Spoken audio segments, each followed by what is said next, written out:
सभी दर्शकों को मेरा नमस्कार। आप सभी का स्वागत है तिवारी एकेडमी में। आज के इस वीडियो में हम बात करेंगे कक्षा 9 के सामाजिक विज्ञान में भूगोल के अध्याय 1 के अभ्यास के विषय में।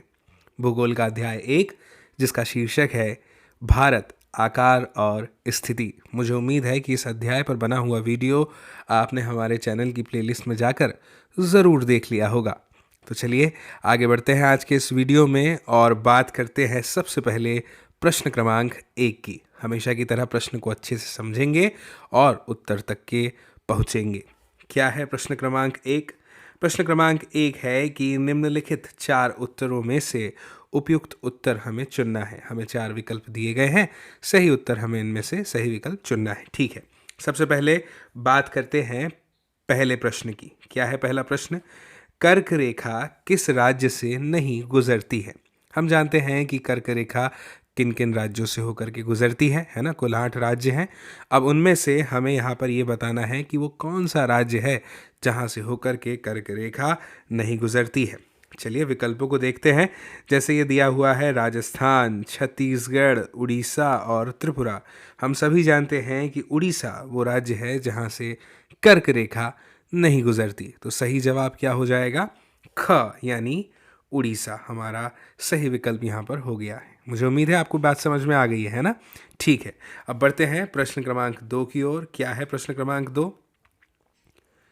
भारत का सबसे पूर्वी देशांतर कौन सा है? अब इसको थोड़ा सा चित्र से समझ लीजिए। एक रफ डायग्राम आपके सामने मैं बना देता हूँ। देखिए, समझ लीजिए कुछ इस तरीके से कि ये हमारा जो है भारत हो गया। ठीक है, एक रफ डायग्राम है ये। अब इसमें ऐसे समझिए कि पूछ रहा है हमसे कि पूर्वी देशांतर कौन सा है ना। तो देखिए ये तो हो गया भैया हमारा पूर्व, है ना। ये हो गया हमारा पश्चिम, ये हो गया उत्तर और ये हो गया नीचे दक्षिण। तो पूर्वी देशांतर पूछ रहा है, से तात्पर्य है यहाँ की बात की जा रही है। और मैं आपको बता दूं कि ये है कितना? 97 डिग्री 25 मिनट। ये डिग्री क्या है, मिनट क्या है, हमने अध्याय में विस्तार से इस पर बात की है ना। तो अगर आपने वीडियो देखा होगा तो आप ज़रूर ये बात समझ जाएंगे। ठीक है, काल की गणना है कुल मिलाकर के। तो सही जवाब इसमें सही विकल्प हमारा कौन सा वाला हो जाएगा? क वाला हो जाएगा। बाकी विकल्पों पर ध्यान देने की आवश्यकता नहीं है। जब सही विकल्प हमें मिल गया है तो क वाला इसका सही विकल्प है। ठीक है, अब आगे बढ़ते हैं और बात करते हैं प्रश्न क्रमांक 3 की। सॉरी, क्या है प्रश्न क्रमांक 3? उत्तराखंड, उत्तर प्रदेश, बिहार, पश्चिम बंगाल और सिक्किम की सीमाएं किस देश को छूती है? 4 विकल्प है। कौन कौन से? क चीन, ख भूटान, ग नेपाल, घ म्यांमार। हम जानते हैं भैया कि उत्तराखंड, उत्तर प्रदेश, बिहार, पश्चिम बंगाल और सिक्किम, इन सभी की सीमाएं जिस देश को छूती है उसका नाम क्या है?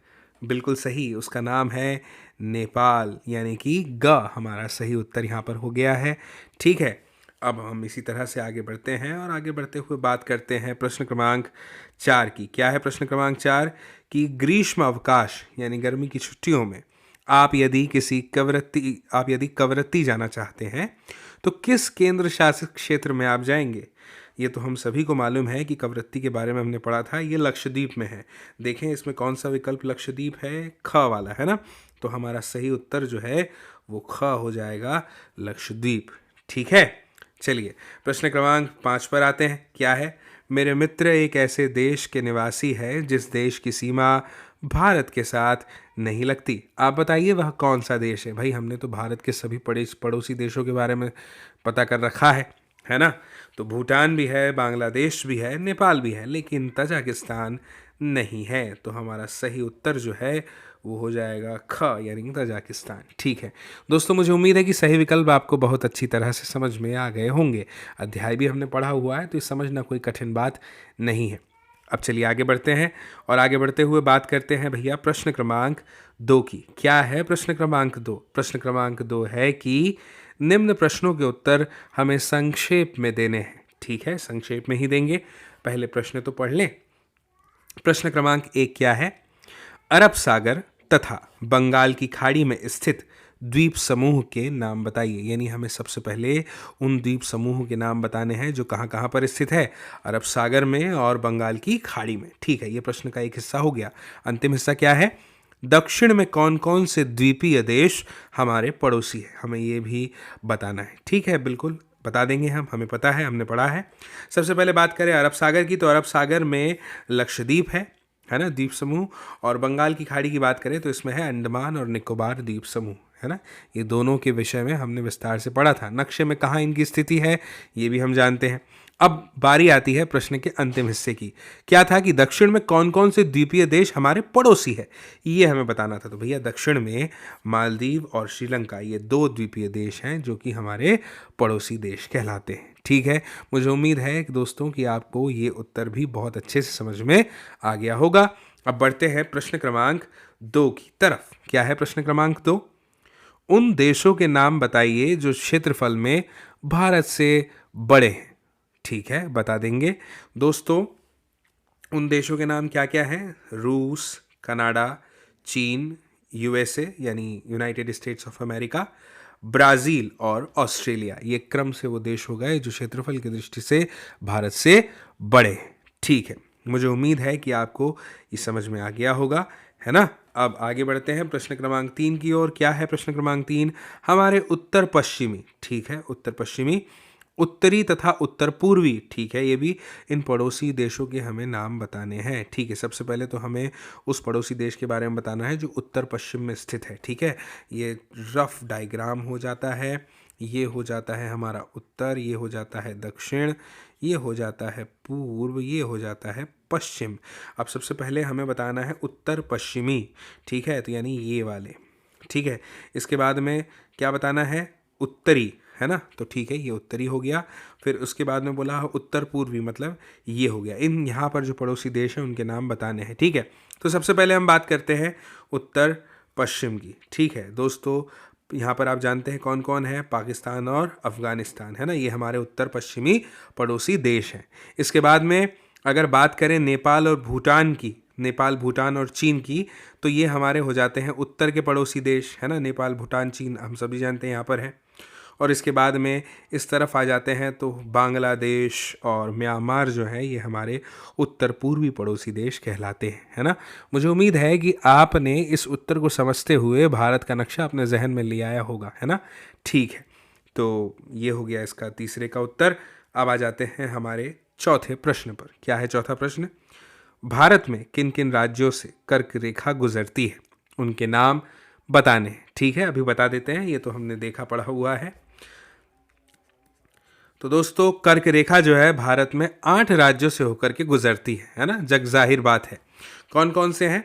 गुजरात, राजस्थान, मध्य प्रदेश, छत्तीसगढ़, झारखंड, पश्चिम बंगाल, त्रिपुरा और मिजोरम। यहाँ से होकर के कर्क रेखा गुजरती है। ठीक है, मुझे उम्मीद है कि आपको ये बात, ये उत्तर समझ में आ गया होगा।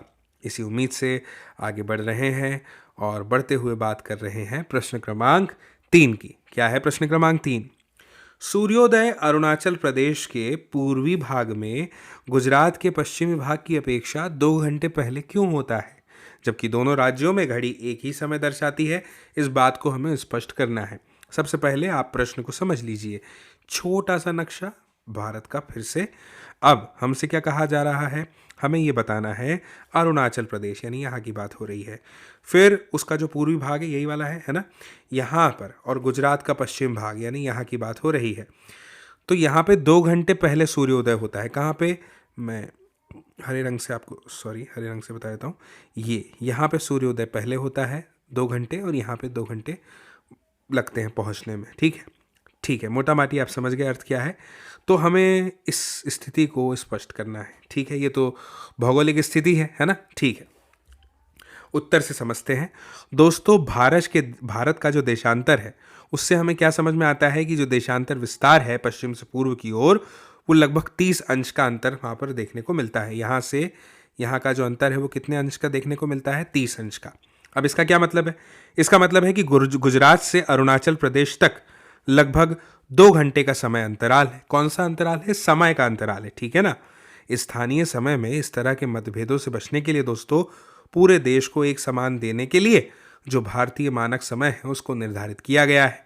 जो कहाँ पर है, आप जानते हैं कि ऐसा कुछ हमारा भारत है तो यहाँ कहीं से जो है 82 डिग्री 30 मिनट पूर्व के मानक देशांतर रेखा का स्थानीय समय जो है वो पूरे देश के द्वारा मानक समय के रूप में मनाया जाता है। और यही कारण है दोस्तों कि हम पाते हैं कि पश्चिम में गुजरात की तुलना में अरुणाचल प्रदेश में सूर्य 2 घंटे पहले उगता है, लेकिन घड़ियां उसी समय दिखाई देती है ना, मानक समय की वजह से। ठीक है, सूर्य पहले यहाँ आता है फिर यहाँ आता है। मान लीजिए आज सूर्योदय यहाँ 4 बजे हुआ तो यहाँ पे 6 बजे होगा। ठीक है, मुझे उम्मीद है कि आप बात समझ गए हैं और अधिक विस्तार से हमने इस पर चर्चा करी थी अध्याय के वीडियो में, आप जानते हैं, है ना। चलिए अब आगे बढ़ते हैं और आगे बढ़ते हुए बात करते हैं प्रश्न क्रमांक 4 की, कि क्या है प्रश्न क्रमांक 4। तो प्रश्न क्रमांक 4 है कि हिंद महासागर में भारत की केंद्रीय स्थिति से इसे किस प्रकार से लाभ प्राप्त हुआ है। आप जानते हैं दोस्तों, एक मिनट, ये नक्शा में एक छोटा सा, ये जो हिंद महासागर आप देख रहे हैं भारत जिससे घिरा हुआ है, तो हमें बताना है कि भारत की केंद्रीय स्थिति से इसे किस प्रकार से हमें लाभ प्राप्त हुआ है। ठीक है, अब हमने प्रश्न समझ लिया है, अब उत्तर को समझते हैं। देखिए दोस्तों, हिंद महासागर जो है इसके शीर्ष पर भारत का केंद्रीय स्थान जो है वो बहुत ही ज़्यादा महत्वपूर्ण माना जाता है। अब मन में प्रश्न आता है ना कि क्यों माना जाता है, इसे हमने विस्तार से अध्याय में पढ़ा था। इसके यहाँ पर 5 कारण हमारे सामने हैं, पांचों कारणों को समझते हैं। सबसे पहला देखिए दोस्तों, हिंद महासागर जो है वो मार्गों के कारण क्या करता है, भारत को उसने एक रणनीतिक लाभ दिया हुआ है ना। स्ट्रेटेजिक प्रॉफिट यहाँ पर हमें देखने को मिलता है। पश्चिम में यूरोप के जो देश हैं और पूर्वी एशिया के जो देश हैं इसको ये जोड़ता है। हमने बखूबी इतिहास पढ़ा है, हम ये जानते हैं इसके महत्व को, है ना। दूसरा कारण समझिए, यह भारत को पश्चिमी तट से पश्चिमी एशिया, अफ्रीका और यूरोप के साथ पूर्वी तट से दक्षिणी पूर्व एशिया के साथ निकट संपर्क स्थापित करने में भी क्या करता है, सहायता करता है। दोस्तों जब ये नाम आपके सामने आते हैं कौन कौन से, जैसे कि एशिया, पश्चिमी एशिया, अफ्रीका, यूरोप के साथ, तो मैं ऐसा मानकर चलता हूँ कि आपके समक्ष आपने अपने जहन में क्या कर लिया है, ये सारी चीज़ों को आप अपने सामने कल्पना शक्ति के द्वारा देख रहे हैं, देख पा रहे हैं कि जब बात हो रही है पश्चिम एशिया की तो आपने अनुमान लगा लिया होगा कि हम किस हिस्से की बात कर रहे हैं, है ना। आपने विश्व के नक्शे पर, विश्व मानचित्र पर ये सब देखा है। अगर ऐसा नहीं देखा है तो मेरा आपसे निवेदन है कि आप कृपया नक्शे को एक बार देख लें, उसके बाद इस उत्तर को समझें। क्योंकि जब हम भूगोल पढ़ते हैं ना तो हमारा मैप को समझना बहुत ज़रूरी होता है। अगर मैप हमारे सामने होगा तो चीज़ें हमें सामने दिखाई देगी, जब दिखाई देगी तो एक इमेज हमारे दिमाग में बन जाती है और फिर चीज़ें लंबे समय तक हमें याद भी रहती है और एक चुटकी में समझ में आ भी जाती है। ठीक है, तीसरा कारण समझिए, विशाल तटरेखा और प्राकृतिक बंदरगाह ने प्राचीन काल से अपने पड़ोसी और दूर के देशों के साथ व्यापार और वाणिज्य करने में भारत को क्या किया है, लाभान्वित किया है ना। हमने इतिहास में ये भी पढ़ा है, हम जानते हैं कि जो प्राकृतिक बंदरगाह है इसमें प्राचीन काल से ही जो पड़ोसी देश हैं, जो दूर के देश हैं, उनके साथ हमारा व्यापार और वाणिज्य चलता रहा है ना। इससे भारत लाभान्वित भी हुआ है। ठीक है, ये भी महत्वपूर्ण कारण था बहुत, है ना। चौथा, इसने भारत को एशियाई महाद्वीप के बाकी हिस्सों की तुलना में एक अलग ही जलवायु दी है। आप जानते हैं ना, भारत की जलवायु के विषय में कहा जाता है कि भारत जो है यहाँ पर इतने सारे प्राकृतिक संसाधन हैं कि क्या बताएं, है ना। ऐसे सोने की चिड़िया भी एक समय कहा जाता था। तो ये जो जलवायु है ये भी यहाँ की बहुत ही अलग है, बाकी से काफ़ी महत्वपूर्ण है, मायने रखती है हमारे लिए। तो ये भारत को एशियाई महाद्वीप के बाकी हिस्सों की तुलना में एक अलग जलवायु भी प्रदान करता है।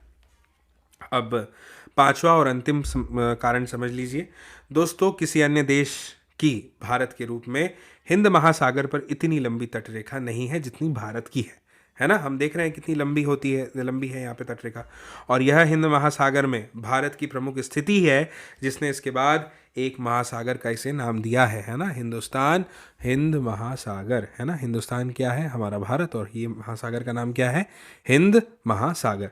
ठीक है दोस्तों, मुझे उम्मीद है कि आपको बहुत अच्छे से ये अध्याय का ये अभ्यास पर बना हुआ वीडियो समझ में आ गया होगा। सारे प्रश्न उत्तर आपने बखूबी अच्छे तरीके से समझ लिए होंगे, और इसी उम्मीद के साथ कि आप ज़रूर इस वीडियो की लिंक को शेयर करेंगे, साझा करेंगे अपने दोस्तों, मित्रों, साथियों, सहपाठियों, परिजनों के साथ में, ताकि वे लोग भी देख पाएं इस वीडियो को, समझ पाएं इस जानकारी को, है ना। आप सभी के साथ में जल्द ही मुलाकात होगी अगले अध्याय के साथ, अगले वीडियो में। तब तक के लिए आप सभी को मेरा नमस्कार।